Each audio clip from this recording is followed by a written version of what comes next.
Minister for Health in 2007. With health, education and jobs at the forefront of his vision for Victoria, he campaigns against the government's cuts in these sectors.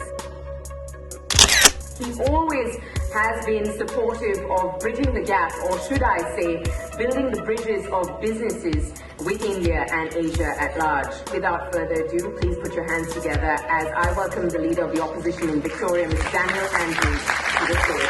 Thank you.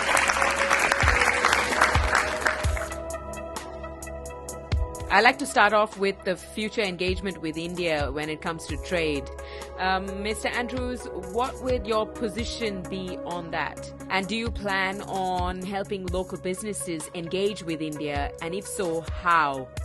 I think we've got to make sure that in coordinating and setting policy, in the work of the bureaucracy and the work and the priority setting of the government, we need to make sure that there is an Indian Victorian voice in not only devising that policy but implementing it. And I think that perhaps has been lacking in recent times. I think it's all too easy sometimes to think about very big business as well. The small and medium enterprise sector is among the fastest growing in our economy, and that's a trend we see right across the world and indeed across our region. We need to make sure that we've got a diversity of sectors, sub-sectors if you like, but also types of businesses, whether they be large and small, regional and city. That sort of diversity is very important. What I can say to you is that we'll have more to say before the election about international engagement and trade, but the principles will be hard work, being active, making sure that the benefits of multiculturalism and our cultural diversity are reflected in our economic strategy as well. And we have so many people that come from the Indian diaspora living in Melbourne, part of our Victorian story. We have to make better use of that cultural understanding, not just in the Indian community as well and that engagement, but with engagement in lots of other ways, whether it be with China and Vietnam and all sorts of other places. Little India is on the verge of closure. What's your policy on the precinct in Dandenong? Maybe things have gone too far in the precinct itself, but there will be opportunities, and we have to find opportunities to create a cultural precinct. And whilst I'd love to make a policy announcement tonight on that issue, I understand the problem. I'm happy to acknowledge this has not been well handled over a long period of time. I do genuinely feel for those traders. That's why we stood up for them, to get some rent relief and to get some support. I think the notion of a cultural precinct that says we're proud of the role that the Indian community have played in the development of our state, and here is a showcase of all that means. That's something that's not beyond us. We should be able to get that right. But again, I'm not going to tell the Indian community how that works.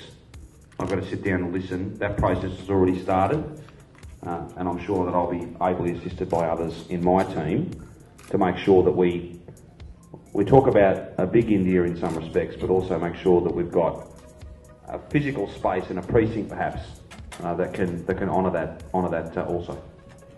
On behalf of many in India, I'm quite incredibly happy to hear that there is a light at the end of the tunnel. The education sector is back on its feet once again. However, could you share with us your vision to ensure the sector remains vibrant? We have to acknowledge that we had some issues. There were some issues around safety that were real, and then that also led to some perception issues beyond that. I'm happy to acknowledge that with the benefit of hindsight, we need to acknowledge that was not perhaps as well handled as it could have been. So what do you do about this? Well, you focus on the things you can control, you be frank and honest about the things you can't, and you develop good, strong policy that comes from listening to people. Reform in this area is not beyond us. If you look at Michael Knight's review that was conducted for the federal government around a whole range of immigration matters, there are other things we can do around unnecessary regulation, that red tape burden. We have to work much better as a government to support this sector to sell itself to the world at every level. Many of you are business owners or entrepreneurs, or even those looking to invest in Indian and multicultural businesses. However, how confident are you while looking to the future here in Melbourne? Do you see a bright future ahead in terms of jobs and growth within our state?